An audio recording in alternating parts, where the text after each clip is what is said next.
Hello everyone, welcome to Hastaf Makarwor's channel. Today's video is one of 4 videos, and the videos are going to be about explaining how the 4-stroke engine works. This video being number 1 is going to explain how the intake stroke works, and what I'm going to do, I'm going to be bringing the camera up close so I can show you what I drew and what it means. That way you'll have a better understanding of what happens inside your engine. So like I said, I'm going to bring the camera up close and I'm going to explain to you what takes place on the intake stroke. And on the next video, we'll focus on the next stroke, which is going to be the compression. But right now, we're going to move on the intake. So I'll bring the camera up close and I'll show you. Okay, so first step, before explaining what takes place during the intake stroke, this is the cutout of an engine. What I drew right here, it would exemplify just slicing the engine with a sword or whatever you want. So this is what you would see if you cut it in half. So every engine, regardless of make or model, is going to be divided into 2 sections. You're going to have your engine block right here, goes all the way to here, and then you're going to have a cylinder head. If it's a 4-cylinder or an inline 6-cylinder, inline 5, whichever, it's only going to have 1 cylinder head. Now, if it's an engine that is either a V6 or V8, V12, V10, then it's going to have 2 cylinder heads. So right now we're going to focus on just 1 cylinder head, 1 engine block to make the video a lot simpler. So I already said this is your cylinder head, this is going to be your intake valve, this is going to be your exhaust valve, this is your spark plug, this is your piston rings, wrist pin, connection rod, crankshaft, right here. So those are your parts right there. And the crankshaft, this is a part that rotates. Okay? These are counterweights. So obviously if it rotates, it has a circular motion. Now because of the way that it's designed, being offset, when this turns, it's going to move the connecting rod with it. So it's going to have this movement right here, down and up, down and up.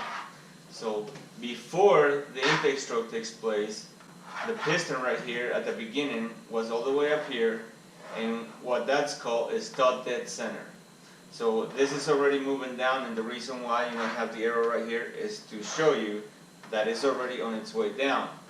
But prior to that, you have both valves completely closed, and like I said, it was in top dead center, the piston was.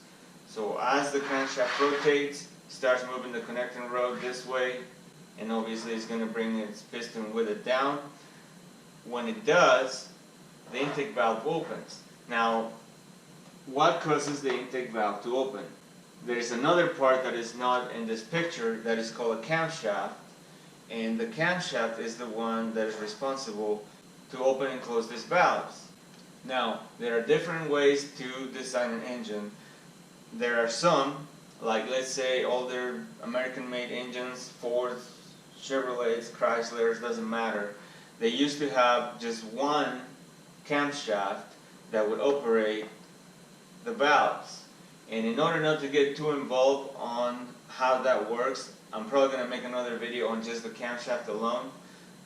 So for right now, just bear with me on that. The camshaft is the one that opens and closes the valve. So we'll leave it at that, so we don't make this so confusing that we're moving from one subject to another. So with that in mind, the camshaft is the one that's opening this, which is in direct relationship with the crankshaft.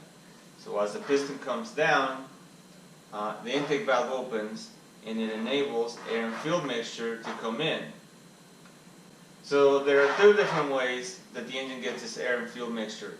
If it's carbureted or throttle body injected, you're going to have a unit right here, and as the air passes through, if it's carbureted, it just draws the fuel and it mixes on its way down. If it's throttle body, it's injected right here, same thing, it mixes and it comes down. However, if it's multi-port fuel injected, you would have an injector, you would have a cavity right here, and then you have an injector, that's connected to the fuel rail, and this would be the one that would spray the fuel, and same thing, it would mix as the air is rushing through and enter the cylinder. So what's going to happen in the entire intake stroke, which is going to be a 180-degree rotation of the crankshaft, and it's going to move the piston all the way down. During the entire time, the intake valve will remain open, and there's going to be a lot of air and fuel coming in. It's going to be all the way to here, and the entire cylinder is going to be completely filled with air and fuel mixture. And what happens after the piston is all the way down is going to be the compression stroke, which we're going to discuss on the next video. But this video is about explaining what happens on the intake stroke. So this is what happens. So we're going to do a short recap on the parts. That way it's easy to remember them. So you have your cylinder head, have exhaust valve, intake valve, spark plug. If it's multi-port fuel injector, you have an injector here. You have your engine block, have your piston rings, wrist pin, connecting rod, crankshaft. So those are your internal parts of your engine, and that's the intake stroke. So there you have it. Now you know how the intake stroke works. And as I mentioned at the beginning of this video, the next one is going to be about the compression stroke. So stay tuned for that one. In the meantime, thanks for watching today's video. And